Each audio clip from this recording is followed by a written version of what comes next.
Hello guys and welcome to my channel and this is Papa Dave. Sa video natin ngayon guys, tuturuan ko kayo kung papaano mag-search ng trabaho. Ituturo ko sa inyo yung diskarte na ginagawa namin.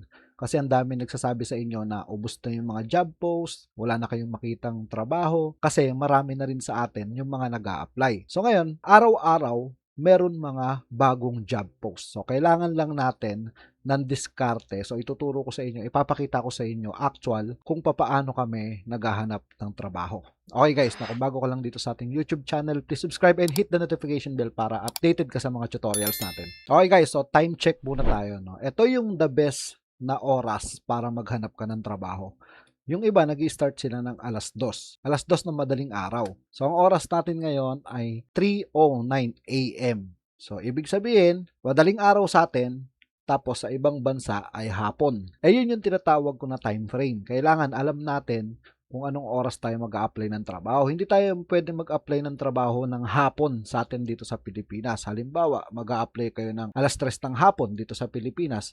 So, madaling araw sa kanila nun. Wala talagang mga gising na client nun. So, bibihira lang, no? Pero, kapag nasa tamang oras kayo ng paghahanap ng trabaho, madaling araw, no, alas 3. Pwede ring gabi, alas 10 ng gabi sa atin, alas 10 na ng umaga sa kanila. May mga client na gising na nun. Pero, ang hihintayin natin, yung pag-uwi nila galing trabaho. Pwede silang umuwi ng alas 3 ng hapon, alas 4 hanggang alas 6 ng hapon. So, ayun yung tamang time frame para maghanap tayo ng trabaho. Ngayon, ituturo ko sa inyo, ganito yung discarding ginagawa namin. Uunahin natin yung keywords. So, ano ba? Paano ba ginagamit yung keywords? So, dito kapag nag-open kayo ng Upwork, no, pwede nyo itong i-apply sa ibang mga freelancing website. So, halimbawa, no, makikita natin dito, ayan, posted yesterday. Dito naman, yesterday, 3 hours ago, 1 hour ago, yesterday. So, ganito ang pagsasearch ng trabaho. Kukuha tayo ng keywords. So, halimbawa, no, magta-type ako rito ng eBay. Yan. Pag type ko ng eBay, ganito yung gagawin natin, no? Sa lahat ng mga browser na bubuksan natin. Kagaya ngayon, no, ito bagong-bago, fresh na fresh, no? 17 minutes ago, eBay Shopify lister.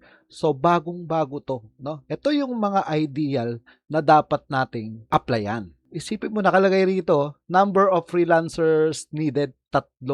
Ito, 5 to 10 applicant pa lang. So, pwede pa kayong magpasa ng proposal dito. So, ito umpisa pa lang, napapakita ko na sa inyo na 17 minutes ago. So, fresh na fresh. Okay? Bagong-bago yan. So, ngayon, ang gagawin nyo ganito. Pupunta kayo dito sa filter. Ang gagawin nyo ay yung most recent. So, if-filter natin siya ng most recent. Kagaya nito, no? Pag tinype nyo yung eBay, takachamba lang tayo na meron nakalagay na 18 minutes ago. So, pwede na natin apply to, no? Pero pag binaba natin siya, makikita natin dito, yan, posted yesterday. Yesterday.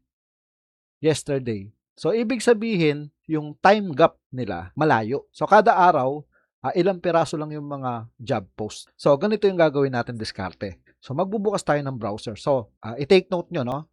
I-filter nyo siya ng most recent. So, kagaya nito, nakakita na tayo agad. So, ngayon, pupunta tayo dito sa Upwork logo. Kiklik natin yung sa mouse natin, may scroll yun may scroll. I-click natin yung kagaya nito, pakita ko sa inyo. Ayan yung scroll, no? May click yan, no? I-click natin yan, tututok natin dito sa Upwork para magbukas siya ng bagong tab. Yan. Tapos dito, magsa-search tayo rito. Dito sa unahan, ang keywords natin ay eBay. So dito naman sa kabila, ang i-keywords natin ay Shopify. So, kung Shopify yung pinag-aaralan natin, Shopify yung isi-search natin. So, dito tayo magpo-focus. So, ganito gagawin natin, no? I-click natin itong filter, gagawin natin siyang most recent. Yan, makikita nyo guys, 2 minutes ago. Ito yung sinasabi ko na mga keywords at yung time frame na dapat nag-a-apply tayo. Kailangan talaga natin maglaan ng oras. Kailangan talaga nating magpuyat kung gusto natin talagang magkatrabaho. Tapos titingnan natin yung time gap, okay? Yung time gap ng mga job post sa kada keyword. So ito 2 minutes ago, pag in-scroll down natin, ayan 10 minutes ago. Okay? Kahit sabihin natin unverified, 10 minutes ago malay mo yung client na to ay kasa-sign up pa lang kasi bago, di ba? Tapos tingnan nyo sa ilalim, Shopify, developer, kahit developer siya, kung makikita nyo yung kada job post, no? 12 minutes ago, 10 minutes ago, 2 minutes ago. So check natin, 17 minutes ago, kahit sabihin na natin na Shopify developer yan, pero marami pa rin nagpo-post gamit yung keyword sa Shopify. So ayan, 20 minutes ago. Okay, 20 minutes ago. 24 minutes ago. So ito yung sinasabi ko, no? Keywords and time frame. So ngayon, dahil nga marami pa tayong gustong ma-applyan, kagaya ng Poshmark, kagaya ng product lister, kagaya ng product researcher. So ganito yung gagawin natin. Magbubukas tayo ng, ayan, kiniklik ko yung scroll natin sa mouse. Sabihin na natin 3, example lang, no? So ito, magta-type naman ako dito ng Poshmark. Ta-type ko yung Poshmark, tapos ikiklik ko rito yung filter, most recent. So yesterday, ibig sabihin, walang masyado nang pupost sa Poshmark. Pero pag tinype natin dito yung product listing, ayan guys, 3 minutes ago, product listing assistant, marketplace. Okay, so ayan, data entry, Shopify, eBay Shopify lister, ito 22 minutes, ito yung kanina.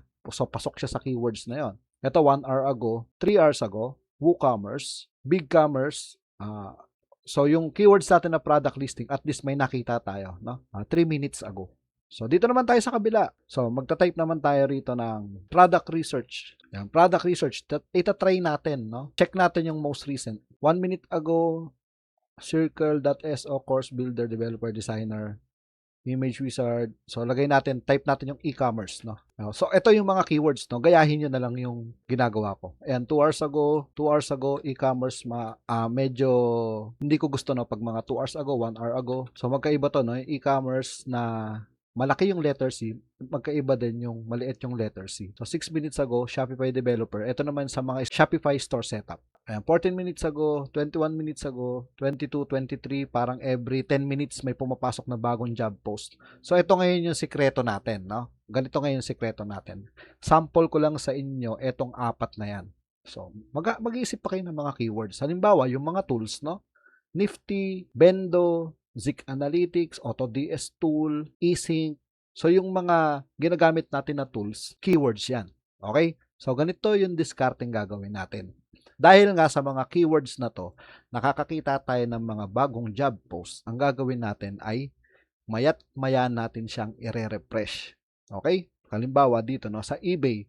Kanina, ito 18 minutes ago. Pag ni-refresh natin to, yung eBay, so 24 minutes ago na siya. I-refresh natin siya mayat maya. Yun yung magiging trabaho natin sa loob ng 4 na oras. So hanggang alas 3, pwedeng 3 oras, alas 3 hanggang alas 6. So nakakatamad naman. Siyempre mas nakakatamad yung mamamasahe ka. Pipila ka, aantayin mo yung interview mo. Magme-medical ka, pupunta ka pa sa hospital. Ilang oras yung ginugugol mo kapag nag-a-apply ka ng trabaho na local. So kaya sinasabi ko dito, kailangan mo lang ng tiyaga. Kailangan mo lang ng diskarte para makakita ka ng bagong job post. Dito ka magpapasa ng proposal letter mo para hindi masayang yung connects mo sa Upwork. Okay? So, ganun yung diskarte, no? Ganyan kami mag-apply ng trabaho. So, dito, 2 minutes ago, no? Ito, 2 minutes ago. Pag ni-refresh natin yan, check natin. So, naging 8 minutes ago na siya. So, ganito na lang yung trabaho natin. No? Sa product listing, 3 minutes ago. Re-refresh ko siya. Yan, nagiging 7 minutes ago. So, dito sa e-commerce, refresh natin siya. So, 6 minutes ago, 8 minutes ago. So, babalik-balikan natin yan. Hanggang sa may pumasok.